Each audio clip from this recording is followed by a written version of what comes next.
نبی کریم صلی اللہ علیہ وسلم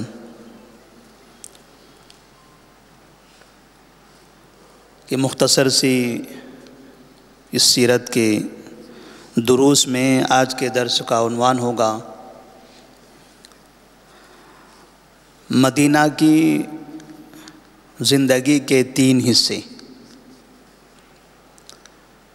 آپ صلی اللہ علیہ وسلم جس وقت مکہ مکرمہ سے ہجرت کر کے مدینہ منورہ کی طرف تشریف لائے، آپ صلی اللہ علیہ وسلم کے کچھ ساتھی بیمار ہونے لگے، جن میں ابوبکر صدیق رضی اللہ عنہ اور مؤذن رسول بلال رضی اللہ تعالی عنہ۔ نبی صلی اللہ علیہ وسلم کو اس بات کی خبر دی گئی کہ مکہ سے آنے والے بعض افراد ان کو مدینہ کی ہوا راس نہیں آ رہی ہے، نیا شہر ہے، نئی جگہ ہے، یہاں آنے کے بعد وہ بیمار ہو رہے ہیں۔ تو آپ صلی اللہ علیہ وسلم نے دعا فرمائی تھی، اللہم حبب الینا المدینۃ کحبنا مکۃ او اشد حبا وصححها وبارک فی صاعها ومدها وانقل حماها فاجعلها بالجحفہ۔ صحیح بخاری کی روایت ہے کہ آپ صلی اللہ علیہ وسلم نے مدینہ کی زندگی کی ابتدا میں مدینہ کے لیے اور اہل مدینہ کے لیے یہ دعا فرمائی تھی کہ اے اللہ ہمارے دلوں میں مدینہ کی محبت داخل فرما، جیسے ہم مکہ سے محبت کرتے تھے یا اس سے زیادہ محبت ہمارے دل میں مدینہ کی داخل کر دے۔ آپ صلی اللہ علیہ وسلم کو مکہ سے بھی محبت تھی، ایک تو آپ کا وطن بھی تھا اور پھر اسلام کا وہ مرکز ہے، وہاں بیت اللہ موجود ہے۔ تو آپ نے یہ دعا فرمائی کہ مدینہ کو مکہ سے زیادہ ہمارے نزدیک محبوب بنا دے۔ وہاں سے نکل کر یہاں آئے ہیں، تکلیف ہو رہی ہے، اپنا گھر، اپنا شہر، اپنا وطن چھوڑ دیا، اپنی جائیدادیں، اپنا گھر چھوڑ دیا، اپنوں کو چھوڑ دیا۔ انسانی فطرت کے حساب سے کچھ دن تو اپنے مقامات کی یاد آئے گی ہی، یہاں رہتے ہوئے عجیب سا محسوس ہوگا، نیا گاؤں ہے، نیا شہر ہے، ایک اجنبیت سا محسوس ہوگا۔ لیکن اگر اس گاؤں سے، اس نئے شہر سے بھی محبت ہو جائے تو وہ چھوڑنے پر غم نہیں ہوگا، یہاں بھی دل لگے گا۔ اور اس طرح سے صحابہ رضی اللہ تعالیٰ عنہم یہاں رہ کر بھی خوب محنت کر سکیں گے۔ وصححها، اور مدینہ کی آب و ہوا کو پاک و صاف کر دے، یہاں کی آب و ہوا، یہاں کا موسم اچھا بنا دے۔ وبارک فی صاعها ومدها، یہاں کے سا اور مد میں برکت نازل فرما، یہاں کی تجارت میں، یہاں کے لین دین میں، یہاں کے کاروبار میں، یہاں کی کھیتیوں میں، یہاں کے پھلوں میں، یہاں کے اناج میں برکت عطا فرما۔ سا اور مد یہ وزن کرنے کے پیمانے ہیں، زیادہ تر یہ سا اور مد ہم رمضان کے آخر میں سنتے ہیں، جب صدقۃ الفطر ادا کرنا ہوتا ہے تب یہ الفاظ استعمال کیے جاتے ہیں، کتنے سا صدقہ فطر دینا ہے۔ تو سا اور مد یہ وزن کے پیمانے، جیسے ہمارے پاس سیر ہوا کرتا تھا پہلے، جب کسی کو اناج دیتے تھے تو کہتے ہیں 1 سیر ہم نے دیا، 2 سیر دیا، 3 سیر دیا۔ تو ایسے ہی سیر کے جیسے سا اور مد ہوا کرتے تھے، اس طرح سے پیمانہ کر کے لوگوں کو سامان دیتے تھے، خرید و فروخت کرتے تھے۔ تو آپ نے دعا فرمائی، اے اللہ ہمارے سا میں اور مد میں برکت عطا فرما، یعنی ہمارے اناج میں برکت دے، ہماری تجارت میں برکت عطا فرما، ہماری کھیتیوں میں برکت عطا فرما۔ وَانْقُلْ حُمَّاهَا فَاجْعَلْهَا بِالْجُحْفَةِ، اور یہاں جو بیماری پھیلی ہوئی ہے کہ مکہ سے آنے والے لوگ بیمار ہو رہے ہیں، بخار آ رہا ہے ان کو، تو یہ جو بیماری ہے اس بیماری کو مدینے سے نکال کر جحفہ کی طرف پہنچا دیں۔ اس زمانے میں جحفہ میں کوئی چیز نہیں تھی، خالی جگہ تھی جحفہ۔ بعض لوگ کہتے ہیں کہ جحفہ میں یہودی رہتے تھے اس لیے نبی نے کہا کہ وہاں بیماری پھیلا دے، ایسی بات نہیں ہے۔ وہ خالی جگہ تھی جہاں پر کوئی نہیں رہتا تھا، آپ نے کہا اس بیابان جگہ میں یہ بیماری کو بھیج دے، جہاں انسان ہم آباد ہیں وہاں سے یہ بیماری کو ہٹا دے۔ نبی کریم صلی اللہ علیہ وسلم نے مدینے کے لیے دعا فرمائی، محبت کی دعا، برکت کی دعا، صحت اور شفا یابی کی دعا۔ اس طرح سے صحابہ رضی اللہ تعالیٰ عنہم کو ان تینوں کی ضرورت تھی۔ اس شہر سے نکل کر آئے ہیں، اس شہر سے محبت ہو جائے، اب یہاں ہم کو یہیں رہنا ہے، یہیں زندگی گزارنا ہے، نئی زندگی کی شروعات کرنا ہے، یہیں پر انتہا ہوگی ہماری۔ اور اب یہاں رہتے ہوئے سب خالی ہاتھ ہیں، کسی کے پاس کچھ بھی نہیں ہے، سب اپنا وہاں چھوڑ کر آئے ہوئے ہیں، تو یہاں نئے سرے سے تجارت کرنا ہے، نئے سرے سے کام کرنا ہے، لوگوں کے باغات میں کام کرنا ہے، نوکریاں کرنی ہیں، پھر اس کے بعد کچھ کمائی ہوگی، پھر گھروں کی تعمیر ہوگی، ایک نئی زندگی بنانا ہے۔ اے اللہ تو برکت عطا فرما تاکہ انہیں نئی زندگی کی شروعات میں آسانی ہو، اور یہاں انہیں صحت عطا فرما۔ نئی جگہ آ کر بیمار ہو گئے، پہلے سے پریشان ہیں، دوسرے شہر سے یہاں آ کر، یہاں تو مہمان بنے بیٹھے ہیں ابھی تک، اور اگر مہمان بیمار رہا تو میزبان کے لیے اور زیادہ پریشانی ہے، اس لیے بیماری سے ان کو چھٹکارا دے دے، صحت اور تندرستی عطا فرما۔ نبی کریم صلی اللہ علیہ وسلم نے مدینہ کے لیے یہ دعا فرمائی۔ اب یہاں سے مدنی زندگی شروع ہوتی ہے۔ مدنی زندگی کو 3 حصوں میں تقسیم کیا جا سکتا ہے۔ پہلا حصہ ہجرت کے بعد سے لے کر، جب آپ مدینہ میں داخل ہوئے تب سے لے کر سن 6 ہجری تک، یعنی 1 ہجری سے لے کر 6 ہجری تک 6 سال کا عرصہ۔ پہلے 6 سال کا عرصہ بہت ہی زیادہ پریشان کن رہا، جیسے ہم نے مکہ کی تاریخ میں پڑھا، ہجرت کے وقت میں جو لوگ نبی کو پکڑنے میں ناکام ہوئے تھے، انہوں نے یہ نہیں سوچا کہ چلو اب چلے گئے چھوڑ دو، ان کا پیچھا نہیں کرنا ہے، نہیں، جہاں تک جائیں گے وہاں تک ہم پیچھا کریں گے۔ 100 اونٹ کا انعام رکھا تھا، مکہ سے نکل گئے تب بھی باہر جا کر لوگوں کو پھیلا دیا کہ جاؤ پکڑ کر لاؤ، ہم 100 اونٹ کا انعام دیں گے آپ کو۔ لوگ ناکام ہو گئے، کوئی نہیں پکڑ سکا، مدینہ پہنچ گئے، اور ان کو پتا تھا کہ مدینہ میں جا کر پکڑ کر لانا یہ ممکن نہیں ہے، کیونکہ مدینہ میں وہ اکیلے نہیں ہیں، مدینہ کے لوگوں نے باقاعدہ یہ وعدہ کیا ہے، یہ عہد کیا ہے کہ ہماری جانیں چلی جائے گی لیکن نبی کو کوئی تکلیف نہیں ہونی چاہیے۔ اس کا مطلب یہ ہوا کہ اگر مدینہ میں داخل ہو کر نبی کو پریشان کرنا ہے تو پہلے مدینے والوں پر حملہ کرنا پڑے گا، ان لوگوں کو مارنا پڑے گا، ان لوگوں سے جنگ کرنی پڑے گی۔ جب انہیں پتہ چلے گا جنگ کیا ہوتی ہے، تباہی کس کو کہتے ہیں، تب وہ سب بھول جائیں گے، نبی کون ہے، محبت کس کو کہتے ہیں، وعدہ کیا ہوتا ہے، سب بھلا دیں گے۔ یہ جب ان کے گھر تباہ ہونے لگیں گے، ان کے اپنے جدا ہو جائیں گے، ان کی آنکھوں کے سامنے ان کے لوگ مرتے چلے جائیں گے، تب انہیں عقل آئے گی، تب یہ نبی کو ہمارے حوالے کر دیں گے۔ انہوں نے یہ سوچا تھا، لیکن انہیں نہیں پتہ تھا کہ مدینے والے اپنے وعدے میں کیسے پکے ہیں، وہ تو نبی پر ایمان لا چکے تھے۔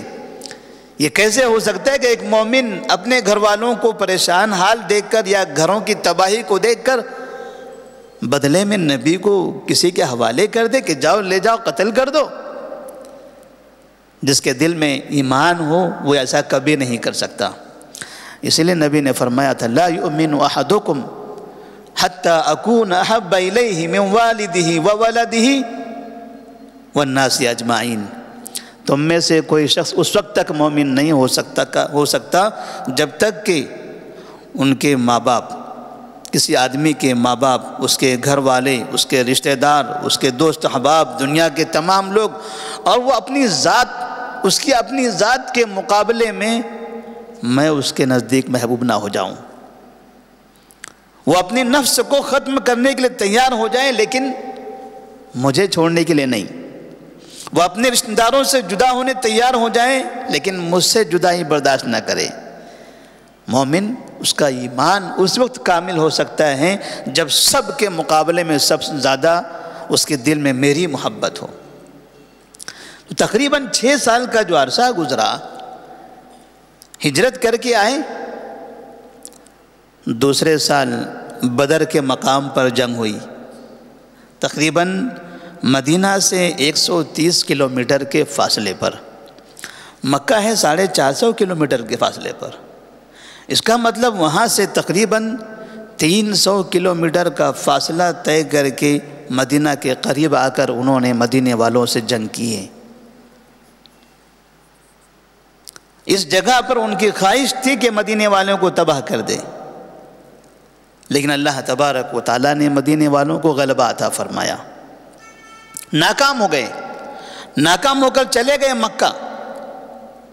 مکہ جانے کے بعد اپنی ہار، اپنی شکست، اپنے لوگوں کی موت غم نہیں ہے، اور زیادہ نفرت کی آگ بھڑک رہی ہے.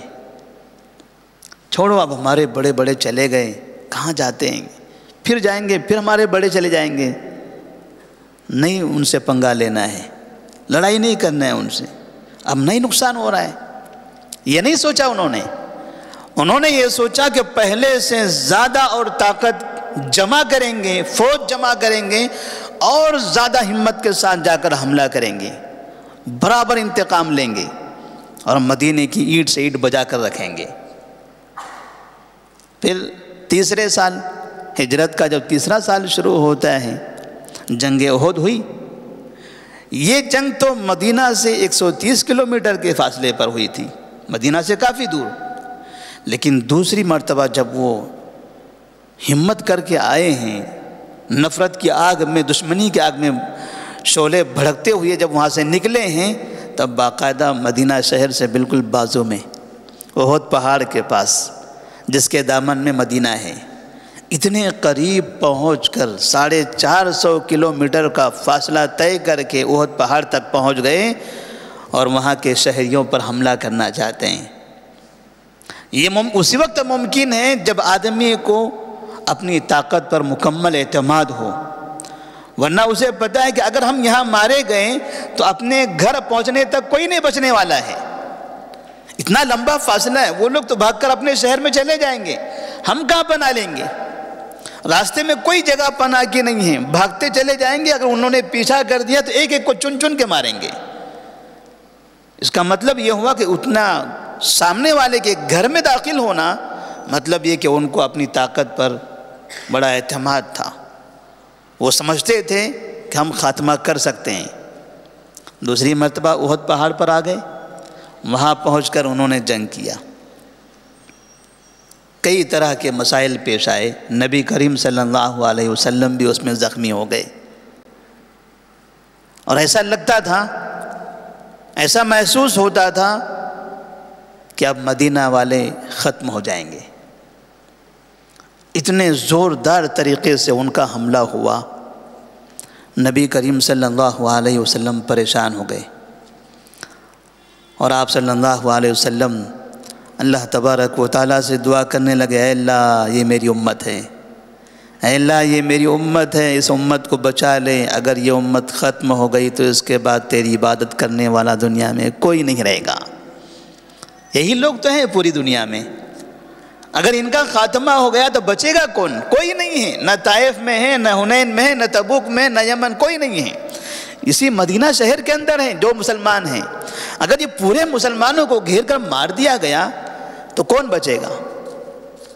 نبی صلی اللہ علیہ وسلم اس طرح سے اللہ تبارک و تعالیٰ سے یہ دعا کرنے لگے، اے اللہ یہ بس اتنی ہی پونجی ہے میری، اتنے ہی لوگ ہیں، اتنے ہی ساتھی ہیں میرے، ان لوگوں کی جانوں پر آئی ہوئی ہیں، تو بچا لے ان کو، تو ان کی مدد فرما.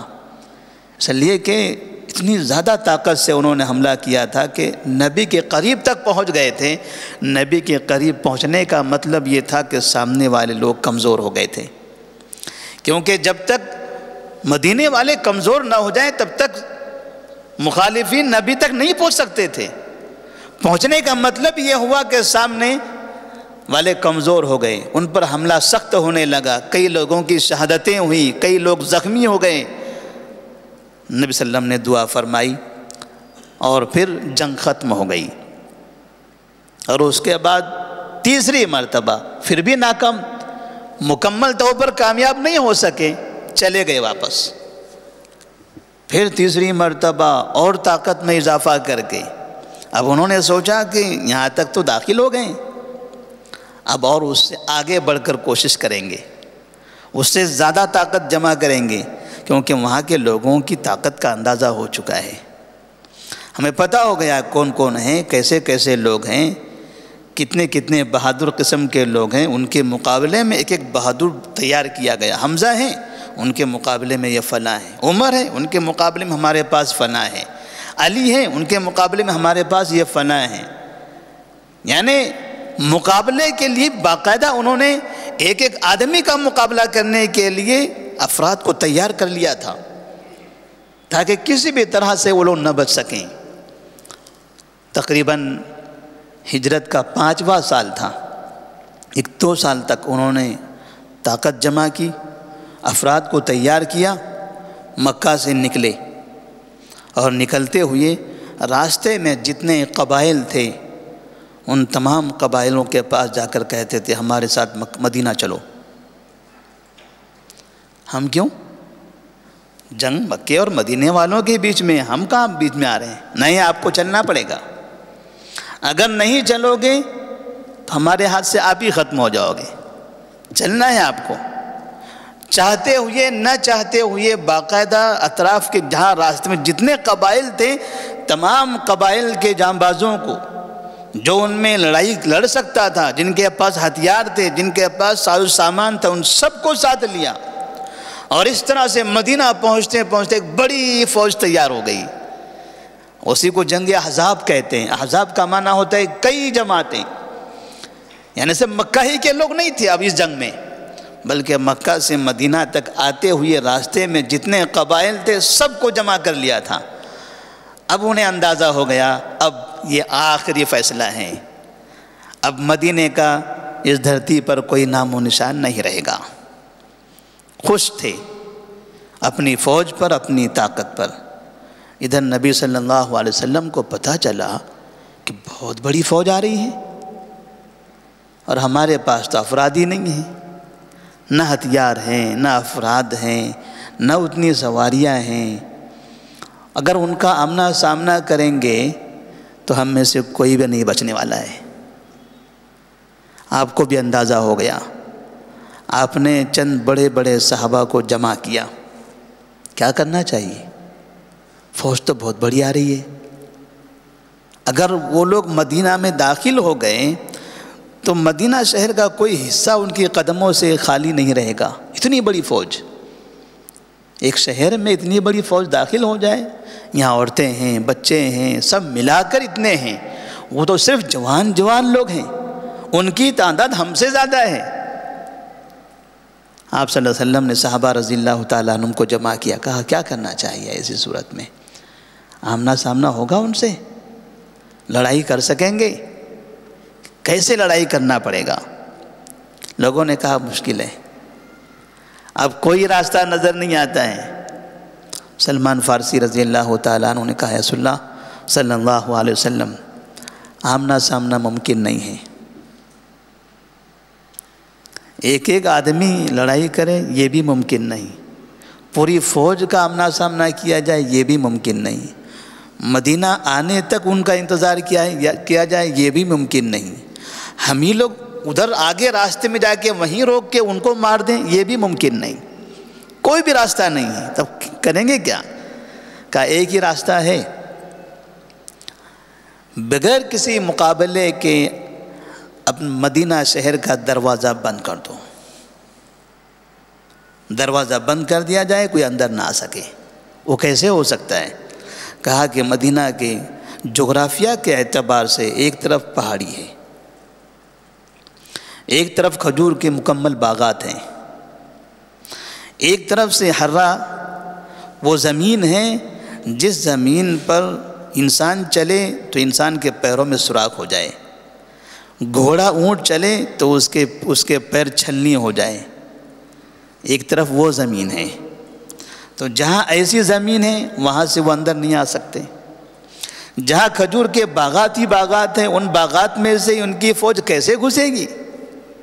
درخت اتنے زیادہ ہیں اس کے اندر سب نہیں آ سکتے، اور دوسری تیسری طرف پہاڑیاں ہی پہاڑیاں ہیں، اور ان پہاڑوں کے اوپر سے پھلانگ کر پوری فوج کے لیے آنا یہ مشکل ہے۔ تھوڑے سے آئیں گے، تھوڑے اوپر رہیں گے، تھوڑے پیچھے رہیں گے، تو جو نیچے آئیں گے ہم ان کو مار سکتے ہیں، باقی لوگ اوپر دور دور رہیں گے، ایک ساتھ سب تو سامنے نہیں رہیں گے کہ سب مقابلہ کر سکیں، اور اگر تھوڑی گڑبڑی ہوگی سب گر پڑیں گے۔ ایک راستہ ہے جہاں سے یہ پورے کے پورے پیدل جانوروں کے اوپر سوار ہو کر شہر کے اندر داخل ہو سکتے ہیں، سب کا خاتمہ کر سکتے ہیں۔ اس راستے کو بند کر دیا جائے، کیا طریقہ ہوگا بند کرنے کا؟ کوئی بلڈنگ تو تعمیر نہیں کر سکتے، دیوار تو کھڑی نہیں کر سکتے، تو اس کے لیے گڑھا کھود دیا جائے، خندق کھود دی جائے۔ تو باقاعدہ اس جگہ پر خندق کھودی گئی، 1500 صحابہ، 1400 صحابہ صبح و شام کدالی، ٹوکرے، پھاوڑے، جتنی چیزیں ہو سکتی تھی زمین کو کھودنے کے لیے ان تمام ساز و سامان کے ساتھ روزانہ دن بھر کھودتے رہے۔ وہ پورا راستہ جتنے راستے سے آ سکتے تھے پورا راستہ انہوں نے کھود کر بڑا سا نالا بنا دیا۔ جیسے ہم دیکھتے ہیں قلعوں کے اطراف میں خندق رہتی ہے، پہلے کے بادشاہ لوگ قلعے کے باہر خندق کھود دیا کرتے تھے تاکہ اگر کوئی باہر سے گھوڑے پر سوار ہو کر آدمی کود کر پکڑ لینا چاہیں تو گڑھے میں گر جائے، قلعے کی دیوار تک نہ پہنچ سکے، کیونکہ قلعے کی دیوار کو پکڑ لے گا تو پتھروں کے ذریعے اوپر آ سکتا ہے۔ کوئی بھی آدمی باہر سے اگر آنا چاہے تو وہ گڑھے میں گر جائے گا اور اوپر سے اس کو مارا جا سکتا ہے۔ باقاعدہ پوری خندق کھود دی گئی۔ اب یہ فوج اپنی طاقت کے نشے میں وہاں پہنچی ہے، انہوں نے دیکھا یہ کیا، سارا پلان فیل، جائیں گے کہاں سے ہم مدینہ شہر کے اندر؟ کوئی راستہ ہی نہیں ہے، مدینہ بند، تالا لگایا جا چکا ہے، اندر سے باہر سے آنے والے کے لیے کوئی راستہ نہیں ہے۔ ادھر سے اپنی موت، ادھر سے ایک ایک کو چن چن کا مارا جائے گا، پہاڑ سے وہاں بھی تباہی ہے۔ ایک ہی راستہ تھا جو سب مل کر جا کے اچانک حملہ بول سکتے تھے، اور وہ راستے میں اتنی بڑی خندق ہے، کون کود سکتا ہے ادھر؟ کود کر دکھا دے، جو کودے گا نیچے گرے گا، گھوڑے سے کودے گا وہ بھی نیچے گرے گا، وہ بھی گیا گھوڑا بھی گیا، سارے راستے بند ہو گئے۔ نتیجہ یہ ہوا کہ خندق کے باہر اس سمت میں مکے والے پوری فوج کے ساتھ، خندق کے ادھر مدینے والے اپنے ساتھیوں کے ساتھ وہ دور سے تیر پھینک رہے ہیں۔ انہوں نے کہا ہم آمنا سامنا کرنا ہی نہیں تم سے، تم تیر پھینکتے رہو، ہوا میں چلتی رہے گی، ہمیں نزدیک آنا ہی نہیں ہے آپ سے اب۔ لیکن وہاں پہاڑ ہے جہاں خندق کھودی گئی تھی، اگر کوئی مدینہ گئے ہیں دیکھیں تو وہاں پر جہاں مساجد سبا جو کہتے ہیں 7 مسجدوں کی جگہ، وہ پہاڑ ہیں، پہاڑ کے اوپر صحابہ رہے، خندق نیچے ہیں، اور خندق کے بازو والی جگہ بھی نیچے ہیں، صحابہ اوپر ہیں۔ اب جب یہ فوج یہاں کھڑی ہوئی ہے، خندق پار کرنا چاہتی ہے، پار نہیں کر سکتے، اور یہ اوپر سے تیر پھینک رہے ہیں۔ سلمان فارسی رضی اللہ تعالیٰ عنہ کے مشورے پر نبی صلی اللہ علیہ وسلم نے یہ کام کیا تھا۔ بڑی تفصیل ہے اس کی، انشاءاللہ جب جنگ خندق کا ذکر آئے گا تو بتایا جائے گا۔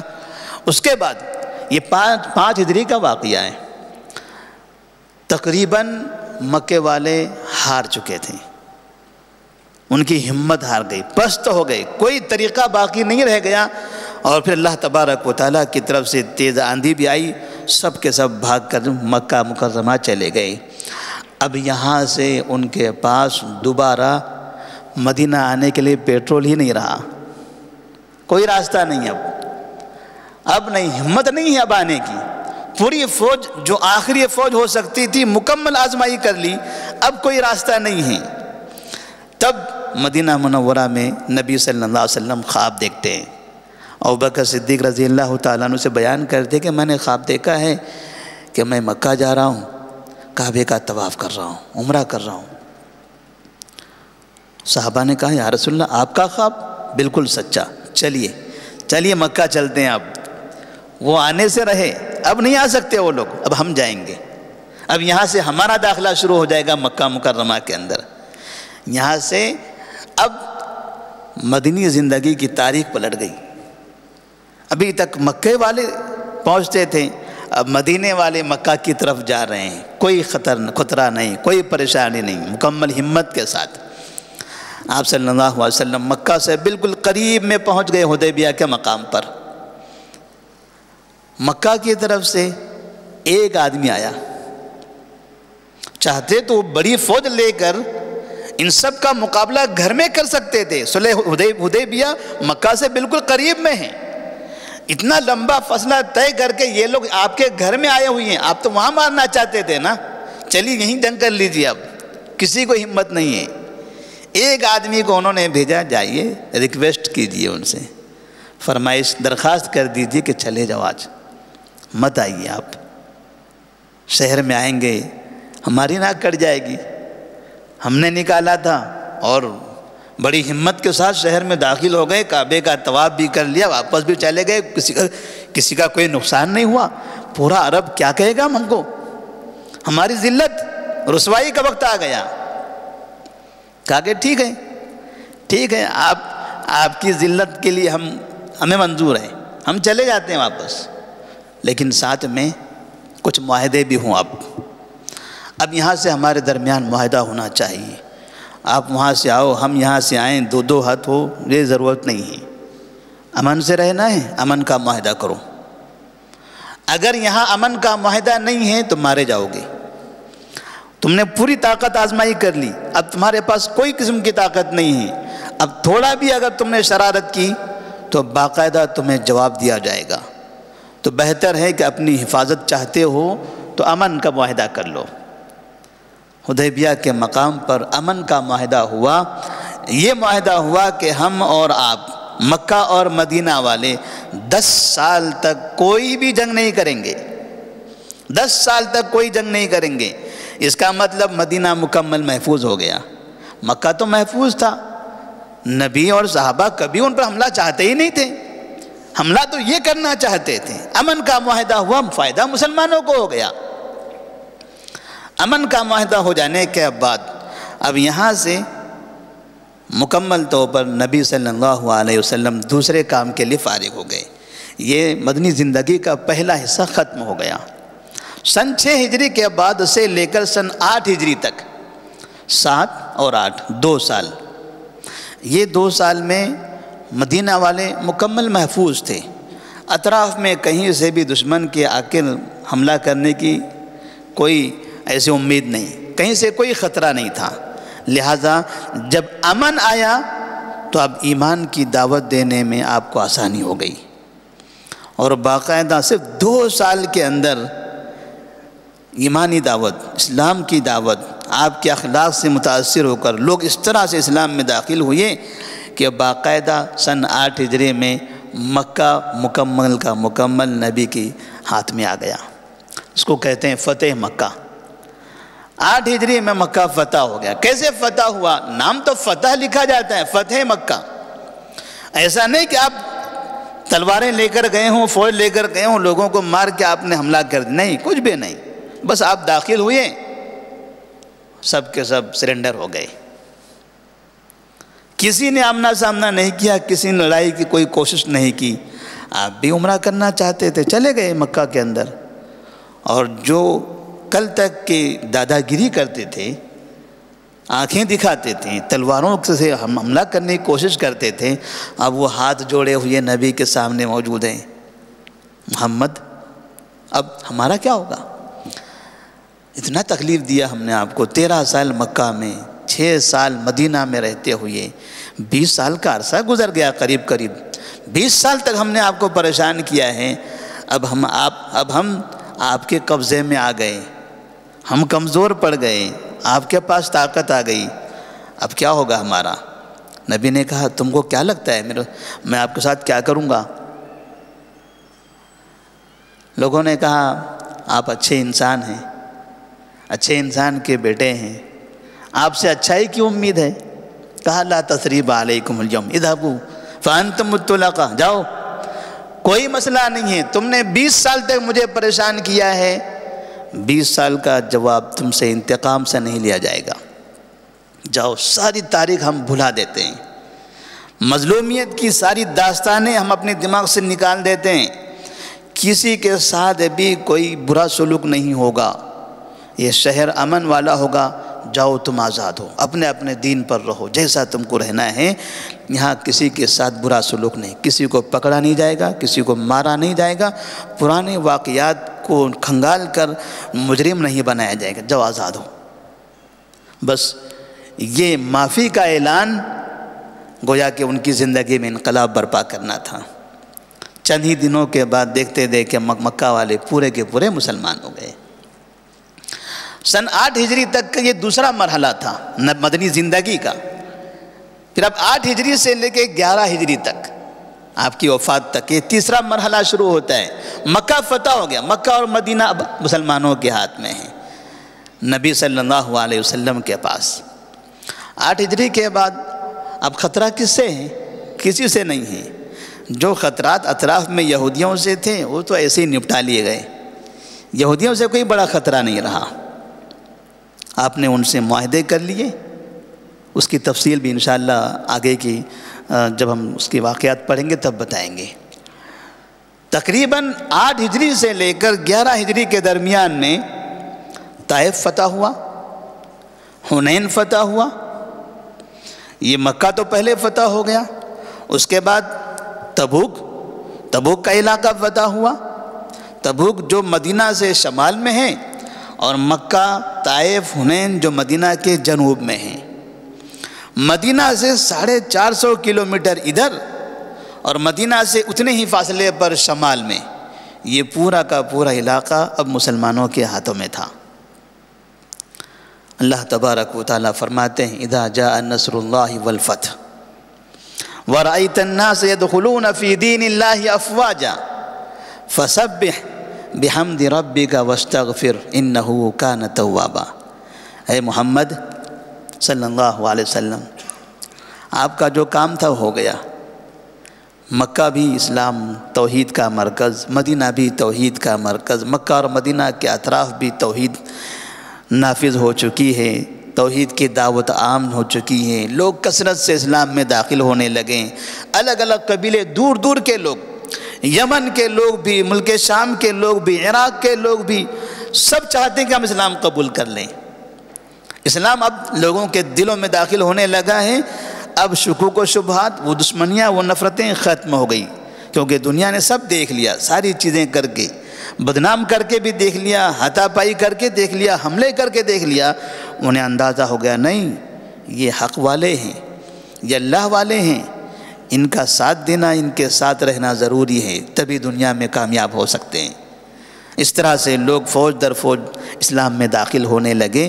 یہ سن 8 ہجری کے بعد سے لے کر 11 ہجری تک اسی طرح سے ہوتا رہا، اور 11 ہجری میں اللہ تبارک و تعالیٰ نے جب آپ پر یہ قرآن مجید کی آیتیں، یہ سورہ نازل فرمائی، فسبح بحمد ربک واستغفر انہ کان توابا۔ اے محمد، آپ کا کام مکمل ہو گیا ہے، بس اب دعائیں کرو، استغفار کرتے رہو، اللہ کی تسبیح بیان کرتے رہو، اب اللہ کے پاس جانے کا ٹائم آ گیا۔ نبی کریم صلی اللہ علیہ وسلم سن 11 ہجری میں بھی اس دنیا سے رخصت ہو گئے۔ مدنی زندگی کا یہ مدنی زندگی کے 3 حصے رہے۔ اس طرح سے آپ صلی اللہ علیہ وسلم مدینہ جانے کے بعد آپ نے اسلام کو اچھی طرح سے پھیلانے میں کامیابی حاصل کی۔ اس سے ایک سبق ملتا ہے کہ اگر کسی جگہ اسلام کو عام کرنے میں، توحید کی دعوت کو پھیلانے میں نقصان ہو، تکلیف ہو، زیادہ پریشانی ہے، زیادہ تو میں ہو، اس جگہ چھوڑ دو، کوئی دوسری جگہ چلے جاؤ، وہاں دوسرے لوگوں کو اسلام کی دعوت دو۔ ایک ہی جگہ پر بار بار لڑتے رہنا، بار بار ڈھمبلے میں پڑے رہنا، وقت کوئی 200 سال 500 سال کی عمریں نہیں ہیں، 50 سال 60 سال 30 سال 40 سال، نبی کو 23 سال کا عرصہ ملا، ہمیں 40-50 سال کی زندگی ملتی ہے اسلام کی دعوت دینے کے لیے، نبی کو صرف 23 سال کا عرصہ ملا تھا۔ اگر 23 سال وہیں گنوا دیتے آپ، وہی جنگیں، وہی پریشانیاں، لیکن آپ وہاں سے نکل گئے، ادھر چلے گئے، اور پھر وہاں آپ کی دعوت جس طرح قبول ہوئی، اس کے اثرات مکہ تک پہنچ گئے۔ اللہ سے دعا ہے کہ اللہ تبارک و تعالی نبی کریم صلی اللہ علیہ وسلم کا یہ جو طریقہ تھا، آپ کا جو مشن تھا، آپ کی جو تعلیمات تھی، ہم تمام کو ان تعلیمات پر عمل کرنے کی توفیق عطا فرمائے، اور دنیا کے اندر جہاں جہاں بھی لوگ اسلام کے شوقین ہیں، اسلام کو ماننا چاہتے ہیں، اسلام کو پڑھنا چاہتے ہیں، ہمیں ان کے گھروں تک اسلام کو پھیلانے کی توفیق عطا فرمائے۔ جو اسلام مخالف ہیں، جو اسلام سے دشمنی رکھتے ہیں، نفرت رکھتے ہیں، ان کو اسلامی تعلیمات صحیح انداز میں بیان کرنے کی توفیق دے۔ السلام علیکم ورحمۃ اللہ وبرکاتہ۔